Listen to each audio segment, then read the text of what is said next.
Did you know that if you were caught in that Celsius bankruptcy mess, you might be sitting on tax savings opportunities that you didn't even realize? If you're wondering how to file these losses, or worse, if you're worried about doing it all wrong, you're in the right place. Today, we're breaking down how Canadian crypto investors can handle the Celsius bankruptcy losses for their 2024 taxes. Even if you have no idea where to start, I'm going to help make this easy and stress-free. Hi, I'm Charlene Tessier, your Canadian crypto tax. But first, my disclaimer. The information in this video is for educational purposes only and does not constitute financial, tax, or legal advice. It does not account for any specific investor circumstances and may not be suitable for all. Please consult a qualified professional who understands your individual situation before making any decisions. Let me know in the comments below what's your biggest concern when it comes to reporting those Celsius losses to the CRA. Why does it matter? Here are some key dates that you need to have known, and that the Celsius network once was one of the largest crypto lending platforms, and it filed for a Chapter 11 bankruptcy on July 13th, 2022. After months of legal wrangling, partial refunds for investors began in early 2024. So why does this matter to you? Well, for bankruptcies are much more defined. Canadian crypto investors are faced with some unique challenges with trying to understand the CRA guidelines around this. Canada's crypto rules on reimbursement and capital losses for this kind of bankruptcy can feel to you really vague and leaving you really confused. First, you need to understand that CRA treats crypto as a commodity. What does this mean? It is not classified a currency. This means that every transaction, whether it's buying, selling, trading, or even being reimbursed, might trigger a taxable event. Let's take a look at Dave. He's a Canadian crypto investor and he had 10,000 worth of Bitcoin in Celsius. When Celsius declared bankruptcy, he thought he had lost it all. In 2024, he received a partial reimbursement. Was it taxable? Can he claim it as a loss? Dave has absolutely no idea. And that's why I'm going to show you in this video how you can understand the regulations around this. Did you have a reimbursement from Celsius this year in 2024? Share in that comments and let me know how you plan on. So what does the CRA say about filing losses? Well, there's some key options for how you can report the loss. For most Canadians, you're likely going to claim the Celsius loss as a capital loss, which can offset against future capital gains in the same year or in future years.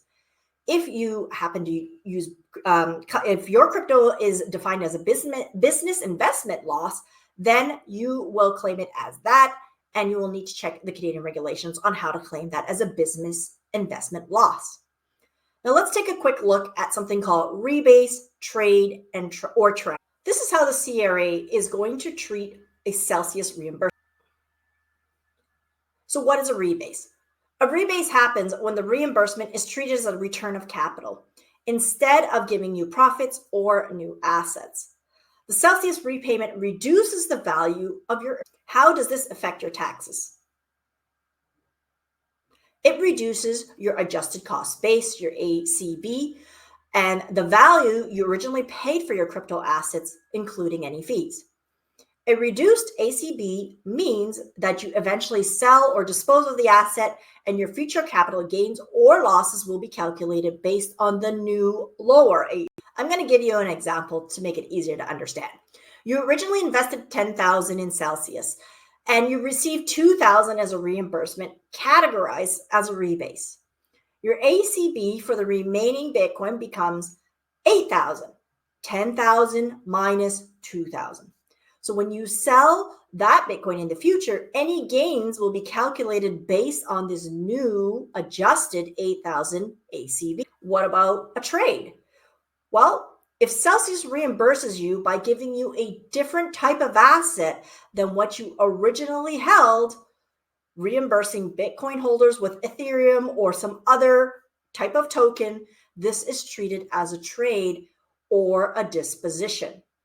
So how does this affect you? Well, trades by CRA are considered a taxable event. You must report the fair market value, the FMV, of the new asset at the time of the trade as the proceeds of disposition.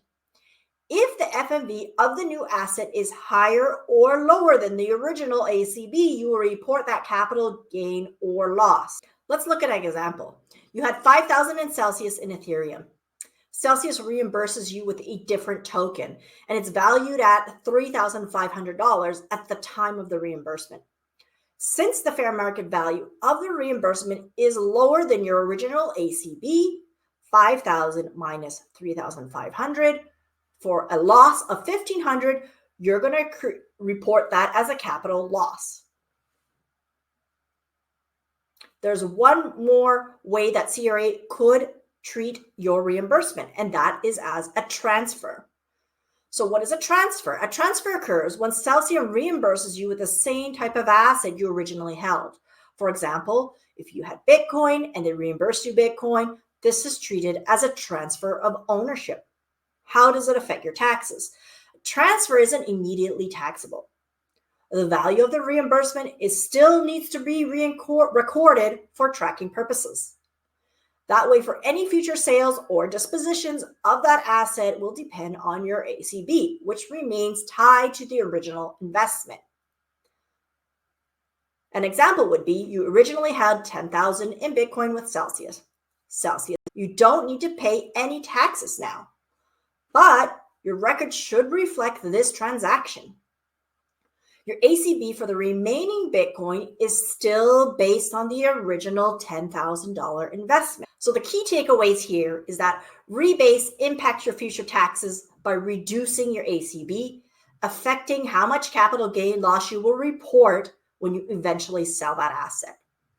A trade triggers a taxable event immediately, and the difference between that ACB and the FMV of the reimbursement determines your capital loss or gain. And a transfer, it doesn't trigger immediate taxes, but you must track that transaction for accuracy, for accurate reporting. And when you do decide to sell or trade the asset in that future, you will know how much is. Why is accurate record keeping so important? The CRA will require you, especially for substantial claims of losses, gains, or transfers, to provide proper documentation that ensures your tax filing is accurate. What does this mean? It means that you have to actually have the original source of transaction. The original source of transaction is not Coinly, Crypto Tax Calculator, your spreadsheet, or any other tax accounting software. They don't consider that the original source because all of those sources can be manipulated and changed to be essentially in your benefit and could essentially be for tax fraud. Therefore, the only original source is Celsius. You have to request from them your original transactional records as a CSV would be best, so that you're able to provide that in steps to reporting your Celsius losses. First thing is you'll want to categorize your losses as capital gains or business loans. You'll want to review all your emails, get official documents, statements, notice letters, everything from Celsius. You'll want to make sure you have that. You'll need to also determine if you are going to be doing it as a rebase or a transfer and or a trade. You'll also want to be able to understand the guidelines around how that is going to affect that possible taxable event, the ACB, or whether or not it affects how much capital gain or loss tax you could actually be owing. If you can, consult a crypto tax savvy professional who can really look at your situation and ensure that you're.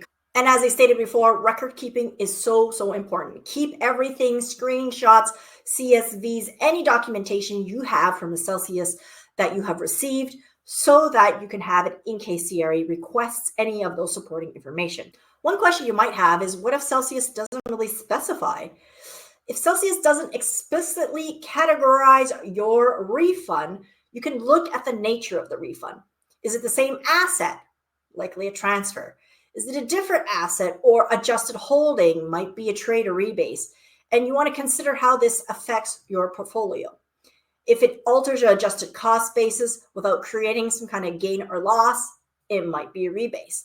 If it adds a different asset to your portfolio together, it's probably a trade.